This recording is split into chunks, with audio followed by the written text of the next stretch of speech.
नमस्कार। भारतीय इतिहास में कुछ ऐसे लोग हुए हैं जिन्होंने देश की, कह सकते हैं, पूरी दिशा ही बदल दी। आज हम एक ऐसे ही शख्सियत के बारे में बात करने वाले हैं जिन्होंने न सिर्फ भारत का संविधान लिखा बल्कि करोड़ों लोगों की जिंदगी को एक नया मोड़ दिया। जी हां, हम बात कर रहे हैं डॉक्टर B.R. अम्बेडकर की। करते हैं, आखिर कौन थे डॉक्टर अम्बेडकर? एक ऐसी शख्सियत जिनमें इतनी सारी खूबियां थीं, और उनकी कहानी शुरू होती है भारत के एक छोटे से कस्बे से। तो बात है 14 अप्रैल 1891 की। मध्य प्रदेश की महू छावनी में बाबा साहेब डॉक्टर भीमराव अंबेडकर का जन्म हुआ। और सोचिए, ये वो समय था जब भारत एक बहुत बड़े सामाजिक और राजनीतिक बदलाव के मुहाने पर खड़ा था। देखिए, डॉक्टर अंबेडकर को किसी एक पहचान में बांधना ये तो नामुमकिन है। वो एक ही वक्त में एक समाज सुधारक थे, एक बेहतरीन कानून के जानकार थे, एक दूर की सोचने वाले अर्थशास्त्री थे, एक लेखक, एक स्कॉलर, क्या नहीं थे। मतलब उनका ज्ञान और उनका असर कई अलग अलग फील्ड्स में फैला हुआ था। और कमाल की बात यह है कि उनकी हर भूमिका उनकी दूसरी भूमिका को और भी मजबूत बनाती थी। तो ज्ञान के इसी जबरदस्त खजाने के साथ उन्होंने पॉलिटिक्स और सोशल रिफॉर्म यानी कि समाज सुधार के मैदान में कदम रखा, और यहीं से उन्होंने भारत के उन समुदायों के लिए एक नई राह बनानी शुरू की जो सदियों से हाशिए पर थे। उनकी जिंदगी में कई बहुत ही अहम मोड़ आए और हम एक एक करके उन पर बात करेंगे, जैसे कि ऐतिहासिक पूना पैक्ट, फिर इंडिपेंडेंट लेबर पार्टी का गठन, और फिर आखिर में भारत के सबसे बड़े सम्मान भारत रत्न तक का उनका ये पूरा सफर।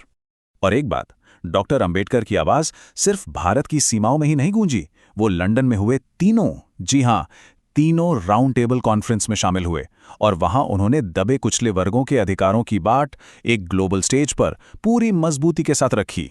अब अपनी इस आवाज को एक राजनीतिक ताकत देने की भी जरूरत थी, है ना? इसीलिए 15 अगस्त 1936 को उन्होंने इंडिपेंडेंट लेबर पार्टी बनाई। इस पार्टी का मेन मकसद था दलित वर्गों और मजदूरों के हक की लड़ाई लड़ना और उनके अधिकारों की हिफाजत करना। लेकिन उनका सबसे बड़ा, सबसे अहम योगदान तो अभी आना बाकी था, और वो था एक नए आजाद देश की नींव रखना। और यहीं पर हम उन्हें एक सच्चे राष्ट्र निर्माता के तौर पर देखते हैं।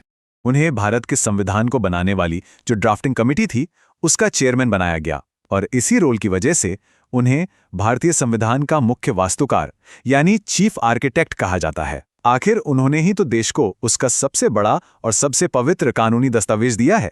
वैसे संविधान बनाने से भी पहले साल 1932 में एक, कह सकते हैं, वैचारिक टकराव हुआ था। एक ऐसा टकराव जिसने भारत के पॉलिटिकल फ्यूचर की दिशा ही तय कर दी। ये टकराव था डॉक्टर अंबेडकर और महात्मा गांधी के बीच, और उस बहस का नतीजा निकला पूना पैक्ट के तौर पर। देखिए, मामला ये था कि डॉक्टर अंबेडकर की शुरुआती मांग थी दलित वर्गों के लिए एक सेपरेट इलेक्टोरेट की, यानी एक ऐसी व्यवस्था जिसमें दलित वोटर सिर्फ अपने दलित उम्मीदवार को ही वोट दे सकें। लेकिन गांधी जी के साथ हुए समझौते के बाद उन्होंने अपनी ये मांग वापस ले ली। सच पूछिए तो ये भारतीय राजनीति का एक बहुत बड़ा और ऐतिहासिक पल था। संविधान तो बन गया, इसके बाद डॉक्टर अंबेडकर की जिंदगी एक नए मोड़ पर आई, एक आध्यात्मिक और वैचारिक मोड़ पर। और इसी मोड़ ने उनके आखिरी सालों और उनकी कभी न मिटने वाली विरासत को एक नई शक्ल दी। अपनी जिंदगी के आखिरी दौर में 14 अक्टूबर 1956 को उन्होंने एक ऐतिहासिक फैसला लिया। नागपुर में एक बहुत बड़ा समारोह हुआ जहां उन्होंने अपने लाखों समर्थकों के साथ बौद्ध धर्म अपना लिया। ये उनके सामाजिक और आध्यात्मिक जीवन का एक, आप कह सकते हैं, क्रांतिकारी कदम था। बौद्ध धर्म अपनाने के बस कुछ ही वक्त बाद 6 दिसंबर 1956 को उनका देहांत हो गया। वो तो चले गए, लेकिन उनके विचार और उनका काम वो हमेशा के लिए अमर हो गए।